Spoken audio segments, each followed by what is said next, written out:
I toiled countless hours funding my wife's $75,000 degree when her parents refused. But when I uncovered her affair with her professor, I ruined them all. I poured my heart, my soul, and every penny I had into building a future with the woman I loved. I sacrificed everything to put my wife through college, only to discover she'd been secretly tearing our world apart. This isn't just a story about betrayal. It's about a man fighting for his dignity, a professor losing everything, and a wife facing the devastating consequences of her own choices. See, I'm 34 now, and for years my wife, Sarah, who's 28, has been my world. Her dream was always to get a degree, and I was there for her. A few years back, when she was starting her undergrad, her parents, Susan, 52, and David, 58, flat out refused to pay. They're loaded, living lavishly, but told Sarah that college was pointless for her since she'd just get married and start family. I hated that mindset. When they cut her off in her sophomore year, Sarah was crushed. I stepped in. I vowed to cover her tuition, all $75,000 of it. Coming up with that money, it was brutal. I put my personal life on hold, worked insane hours, took on every extra job I could find. But I believed in Sarah. I wanted her to have the life she deserved. Watching her cross that stage a few years ago, diploma in hand, made every sacrifice feel worth it.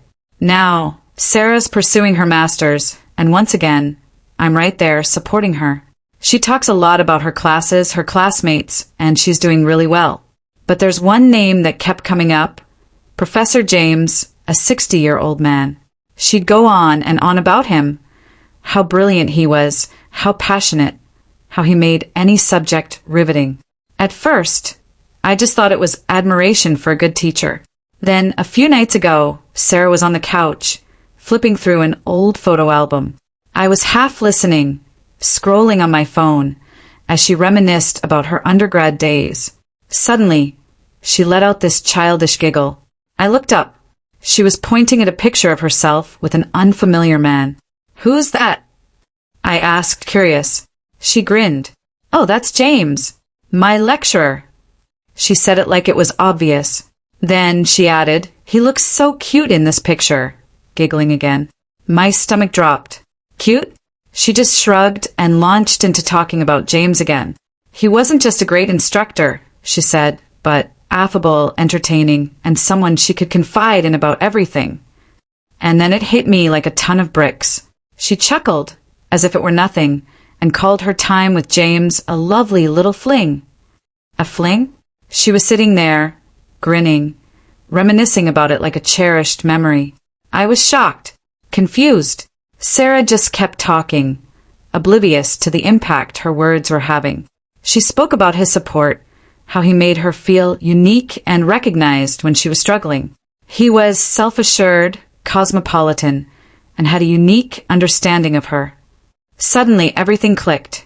All those times she came home gushing about James, there was more to it than just academics. I had been completely blind. She even laughed as she said her parents would have been incensed if they'd known about her disobedient little affair. She even joked that James made her more daring. It was a moment she'd always remember. It felt like a gut punch. After everything I'd done, every sacrifice, every hour I'd worked, she spoke about this man, this professor, with such nonchalant nostalgia, no remorse, no shame, as if it didn't matter. She closed the album, still smiling to herself. I just sat there. I couldn't sleep that night. Every word echoed in my head. All my sacrifices felt meaningless. Adorable little fling. As if it were just another chapter in her life story. But to me, it was a profound betrayal. I didn't confront her immediately. I let her believe everything was fine. But for weeks, I started piecing things together. I knew they'd been close. Now I needed to know how close. I started looking. Sarah wasn't exactly private with her phone, her laptop. Guilt gnawed at me. But with each discovery, my sense of justification grew. There were photos, not just group shots, but intimate-looking ones of her and James outside of class. Emails where he praised her appearance, her wisdom, her enthusiasm for life. They were improper, flirtatious, but not explicit. Then I found the communications that showed their connection had progressed to a physical level. This wasn't just a personal betrayal anymore. This was a grave ethical transgression. James, her professor, had been in a position of power over Sarah. She might have called it a light-hearted college romance. But the more I uncovered, the more predatory it seemed. I knew I couldn't rush. If I confronted Sarah, she'd warn him, delete evidence. If I went straight to the college without solid proof, they might do nothing. So I played along. I pretended everything was okay, all while meticulously gathering every email, every photo, every note. I found an old essay on her laptop where James's feedback went beyond academics. He called their office hour chats the highlight of his week and said, "You always make my day better." I felt sick. I also discovered Sarah had been given opportunities other students hadn't. Despite not having the best grades, she was a research assistant for James. The university even paid for her hotel when she flew with him to an academic conference. I started to question everything about her academic achievements. By the end of the year, I had everything. I anonymously compiled a detailed report with all the evidence, the emails, pictures, notes, a timeline of events. I highlighted how James's actions violated university standards and constituted serious misconduct. I expected fallout, but not this fast. Within weeks, an inquiry was launched. James was put on administrative leave. I don't know what Sarah told them, but she clearly wasn't prepared. The college's conclusions were devastating. James was fired for egregious misconduct and banned from teaching at any public university. His reputation was ruined forever. Sarah didn't escape. The university ruled that her degree's integrity had been compromised by her involvement. Her academic distinctions were withdrawn, and she was barred from alumni networks and future academic opportunities. When Sarah found out, she exploded. She came home slamming doors, sobbing, screaming that the college was overreacting and unjust. Then she turned on me. She accused me of destroying her career, of failing to defend her. I didn't say a word. I let her vent. I knew she wasn't upset because she was mistreated. She was upset because she got caught and her actions finally had consequences. She's still upset with me. She's distant, cold. Our marriage is clearly in ruins, even if I haven't admitted my part in exposing them. But I can't bring myself to feel bad. If anything, I feel a sense of justice. Sarah made choices, and James abused his power. Still, a tiny part of me questions, did I go too far? Was I right to hold them accountable? Or did I ruin her future out of resentment? It's been months since that first explosion, and the tension between us was a constant, suffocating cloud. We argued about her actions endlessly. Then, one day, during a particularly nasty fight, I finally told her. I was the one who reported them. "You destroyed my life," she screamed. "No," I yelled back, "you destroyed my life." We didn't talk for days after that. She still acted like I was the villain, like I had somehow wronged her. I couldn't wrap my head around her inability to see my pain. She genuinely saw me as the bad guy. Then, one evening, she tried to talk to me. I wasn't ready. I told her I didn't want to hear it. I didn't want another endless discussion where she'd offer excuses. But she wouldn't drop it. She started in, "You don't understand me. Everyone is against me. I needed you by my side. You abandoned me." I was speechless. After what she'd done to me, all I could say was, "I am no longer on your side." She cheated on me.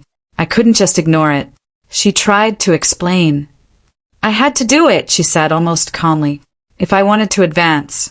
That's the way it is." I couldn't believe what I was hearing. It sickened me. How could she possibly think that was acceptable? That an affair with her professor was the only path to success?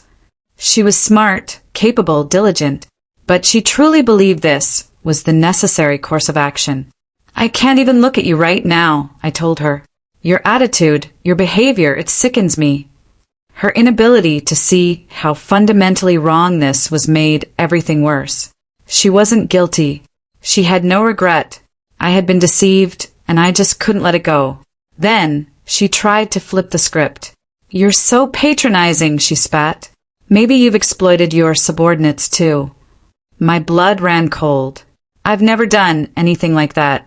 I shot her down immediately. "I would never behave the way you did," I told her. "Don't even think that." But her words sparked a terrible thought. If she believed it was okay to cheat to succeed, then maybe this wasn't the first time. I asked her. To my horror, she admitted she had previously engaged in similar behavior. That was it.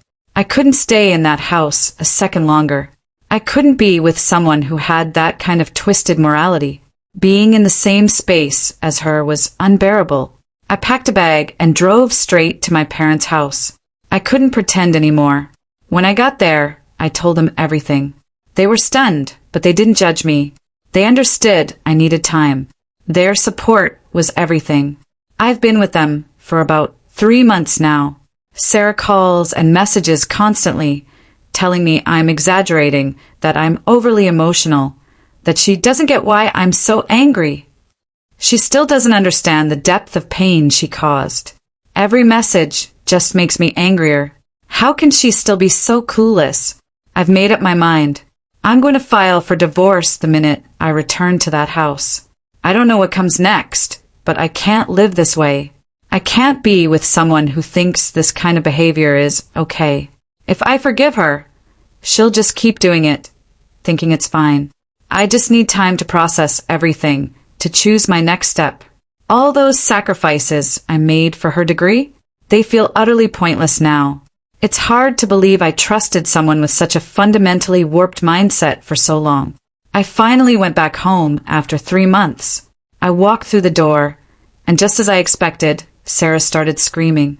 She accused me of abandoning her when she needed me most. Then, the truly unbelievable part. She claimed her parents, Susan and David, had been emotionally abusive, and she wanted me to talk to them. To tell them everything was good now that I was back. She was trying to use me, manipulate the situation. Why would I do that? I asked, struggling to keep my voice even. She still seemed oblivious to how she'd hurt me. "It doesn't matter," she said. "You're back now. We've figured it out." "Nothing has been resolved," I told her, my voice steel. "And it won't be." Her face fell. "I want a divorce," I said. She looked utterly stunned, as if the thought had never crossed her mind. But the trust was shattered beyond repair. I was done fighting. I walked upstairs to get some space, but she wasn't giving up. She barged into my room yelling, "You can't just drop a bomb like that!" She rattled off all her usual justifications, calling me unjust and harsh, begging me to just forgive her. "I'm not the one being unjust," I shot back. "You cheated on me. Multiple times.